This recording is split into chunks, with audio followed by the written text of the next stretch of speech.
আজকের ব্রেকফাস্টে বানিয়েছিলাম একদম ঝরঝরে সাবুর পোলাও। তো খেতে এতটাই টেস্টি হয়েছিল, তাই ভাবলাম ভিডিওটা তোমাদের সাথে শেয়ার করে নিই। সাবুটা আমি আগের দিন রাত্রেই ভিজিয়ে রেখেছিলাম। সকালবেলা উঠে জল ঝরিয়ে নিলাম, আর সাবুটা একদম নরম হয়ে গেছে, আর জলটাও সুন্দর মতো ঝরে গেছে। প্লেটে নিয়ে নিলাম, আর সমস্ত সবজি কেটে নিলাম। গাজর, মটরশুঁটি, আলু, বিনস সমস্ত কিছু কেটে এবার ছোট ছোট করে কেটেছি। এবার কড়াইতে জিরে আর শুকনো লঙ্কা ফোড়ন দিয়ে সমস্ত সবজি দিয়ে দিলাম। সবজিটা কিছুক্ষণ ভাজা হয়ে গেলে ক্যাপসিকামটা, যেহেতু একটু নরম টাইপের সবজি, পরে ক্যাপসিকামটা অ্যাড করলাম।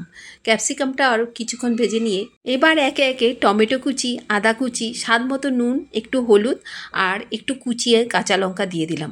দিয়ে আবারও কিছুক্ষণ নাড়িয়ে চাড়িয়ে নিলাম বেশ ভালো করে। আলু সমেত সমস্ত সবজি বেশ সুন্দরভাবে সেদ্ধ হয়ে গেছে। এবার কিছুটা কারি পাতা আগে থেকে ধুয়ে রেখেছিলাম, সেই কারি পাতাটা ওপর থেকে ছড়িয়ে আবারও নাড়িয়ে চাড়িয়ে ওই ওপর থেকে ঝরঝরে সাবুটা এবার ওপরে সবজির ওপর ঢেলে দিলাম।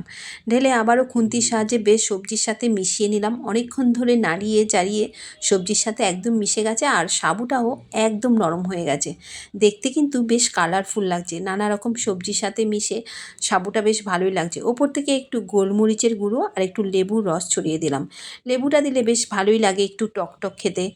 তারপরে দেখো এখানে একদম রেডি হয়ে গেছে। এবার নামানোর আগে কিছুটা ধনেপাতা কুচি ওপর থেকে ছড়িয়ে আবারও নাড়িয়ে চাড়িয়ে নিলাম।